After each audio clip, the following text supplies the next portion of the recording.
자, 처음에 연기를 접할 때는 뭐 그런 일이 없었는데 연기를 좀 하다 보면 여러 가지 한계에 부딪힌다고 하네요. 자신의 한계를 극복하는 방법은 무엇인가요? 이렇게 얘기를 했는데요. 처음에 연기를 접할 때는 그것은 연기라고 할 수는 없어요. 연기를 배운다, 뭐 내가 연기를 한다 이런 개념이 아니고요.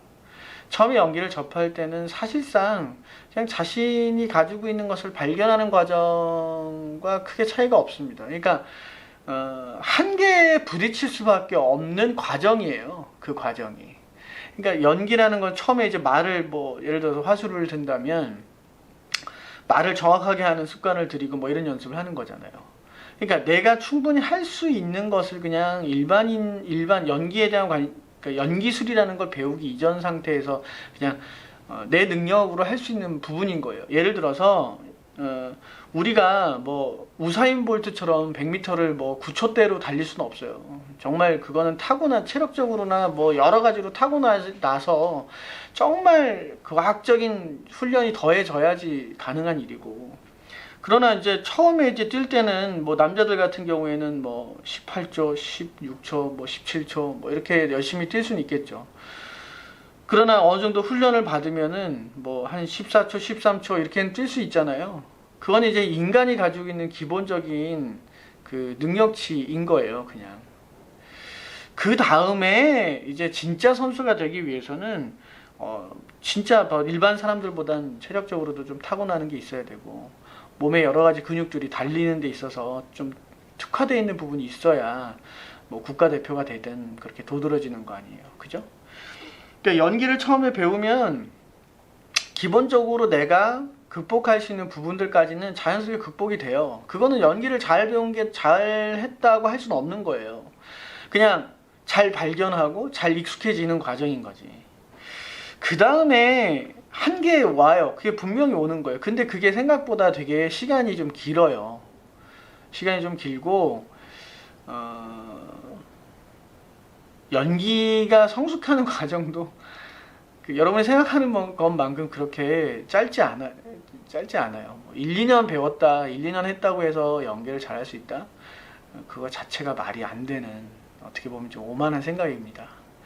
그러니까 연기를 배울 때 한계에 부딪히는 것은 자연스러운 과정인 것이고 그 한계를 극복하는 과정이 진짜 내가 연기자로서 성장하는 과정인 거죠. 그러니까 좀 더 그런 부분들을 우선 첫 번째로 좀 자연스럽게 받아들이면 마음으로 그럼 좀 더 덜 힘들 거예요. 지극히 자연스러운 과정이니 내가 내 한계에 부딪혔다라는 것은 이제야 본격적으로 내가 연기자로서 성장하는 데 있어서 어떤 차원을 넘고 단계를 넘을 수 있는 과정이 왔구나. 오히려 보면 이제 즐거워해야 될 상황인 거죠. 자, 그러면 그렇게 온 상황을 극복하는 가장 좋은 방법은 뭐냐? 나는 무식할 정도로 반복 연습하는 게 좋다고 생각이 들어요. 슬럼프가 모르겠어요. 여러분들은 슬럼프라는 개념이 뭔지 정확하게 이해하고 슬럼프를 겪는지 모르겠지만은 그냥 뭐 말 좋은 얘기예요. 그냥 좋은 말이에요. 그냥 그 상황을 그냥 핑계나 다름이 없어요, 사실은. 네.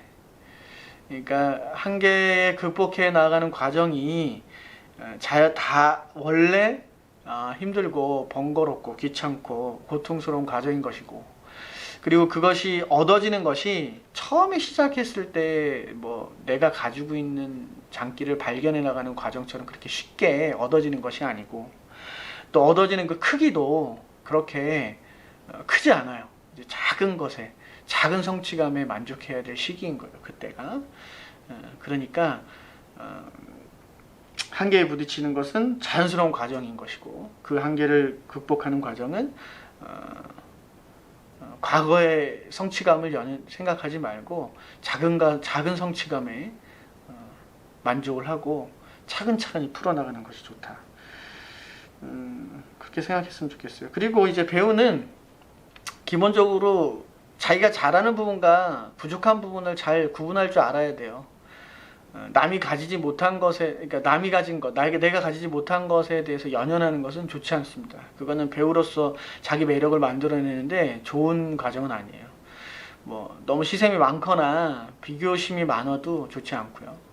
뭐 예를 들어서 키가 작은 뭐 운동선수가 뭐 농구를 한다고 봤을 때 아무래도 이제 뭐 포지션상 뭐 센터나 이렇게 뭐 크고 등치가 좋은 그런 포지셔닝을 하긴 좀 힘들잖아요.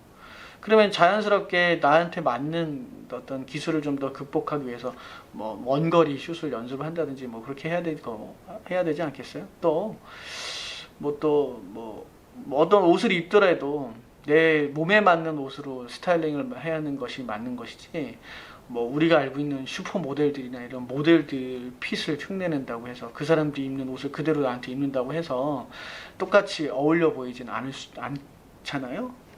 그러니까 가급적이면 이 한계를 극복하는 과정도 내가 잘하는 것을 계속 개발해 나가고, 좀 부족하고 모자란 것은 어느 정도 평균치까지만 끌어올리는 노력이 필요해요.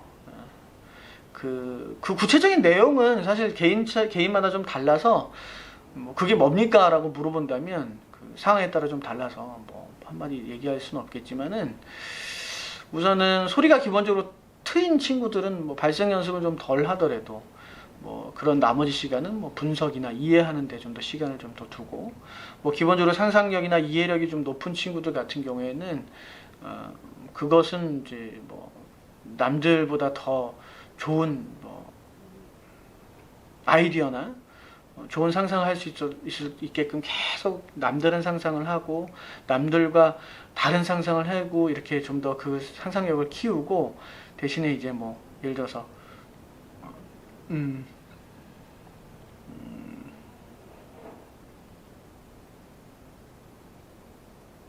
들어 뭐가 있지?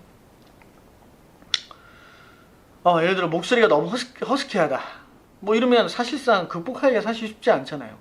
고운 소리나 맑은 소리를 내려고 많이 노력은 해야죠. 당연히 노력은 해야 되는데, 문제는 그게 어느 정도 한계는 있다는 거예요. 그리고 관리라는 것도 뭐 소금물로 가글을 한다든지 해가지고 내가 좋은, 아무래도 좀 조금이라도 덜 그 쉰 소리가 나게끔, 허스키한 소리가 덜 나게끔 노력은 하되, 그것이 뭐 단시간에 고쳐질 수 있는 부분은 아니고, 또 타고난 음색이나 음질이라는 것이 완벽하게 극복되기는 힘들거든요. 그러니까 그것은 어느 정도까지, 내가 뭐 예를 들어서 단번에 되는 것이 아니라면 꾸준하게 노력해서 어느 정도 기간 내에는 어느 정도까지는 하겠다라는 어떤 목표를 세우고 해야 되지, 뭐 나는 왜 꾀꼬리 같은 목소리를 타고나지 않았을까, 아니면 뭐 꾀꼬리 같은 목소리가 필요한 캐릭터만 연기를 한다든지 뭐 이런 거는 사실은 시간 낭비일 수도 있다는 거죠. 그래서 자기의 장단점을 잘 파악해 나가는 것이 중요하고요. 그것은 아무래도 자기 스스로 판단하는 것도 중요하겠지만은, 아무래도 전문가와 상의를 하는 게 좋겠죠. 뭐 선배님들이나 뭐 연기하시는 분들이나, 아니면 뭐 저처럼 이제 액팅 코치, 연기를 가르치는 사람들이나, 뭐 아니면 뭐 주변에 뭐 감독, 뭐 연출가들, 뭐 이렇게 좀 물어보면서 다양하게, 한 사람한테 너무 의지하지 말고 다양한 사람들한테 물어보는 그런 과정이 중요할 것 같아요.